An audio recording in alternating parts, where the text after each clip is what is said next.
IVF পদ্ধতিতে হয়েছিল।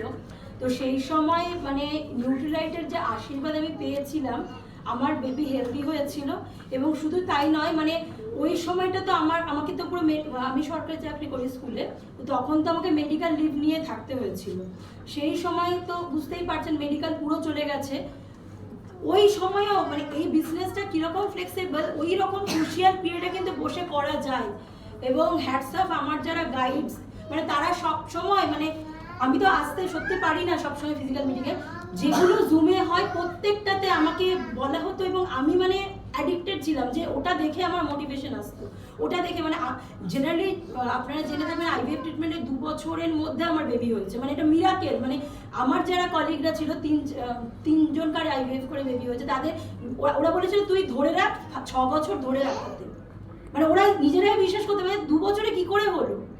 আমি তখন এটাই বললাম যে যদি মাইন্ডসেট ভালো থাকে, ভালো একটা কমিউনিটি থাকা যায় এবং এরকম একটা সাপ্লিমেন্ট পাওয়া যায়, সবকিছুই সম্ভব।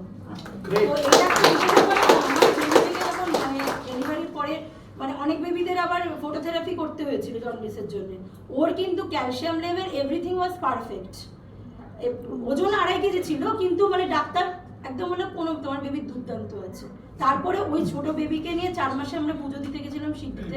সেখানেও মানে ওই 4 মাসের বেবি নিয়ে মানে কেউ ভাবতেই পারেনি যে 4 মাসের বেবি নিয়ে ট্রাভেল করবে, মানে এতটা। সেখানেও সাপ্লিমেন্ট 6 মাস পুরো সাপ্লিমেন্ট আনা এখনো, মানে কি বলবো, এই কমিউনিটি রিবুট ইন্ডিয়া, মানে আমার কোনো মানে আই এম স্পিচলেস, মানে এত বেশি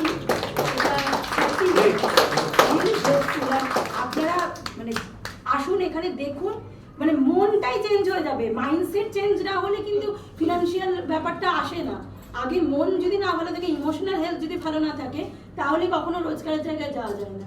এখানে এই প্ল্যাটফর্মে মানে ফ্রিতেই তো শেখানো হচ্ছে, কোনো তো টাকাও দিতে হচ্ছে না। এগুলো লিডারশিপ কোচে গেলে 1 লাখ 2 লাখ, মানে আরো হয়তো 10 লাখও হতে পারে।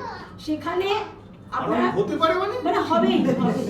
এই যে আমাদের লাস্ট 18 মার্চ আমাদের চায়না থেকে যে কাপলটি এসেছিল, তাদের রোজগার, তাদের বিরাট ব্যবসা।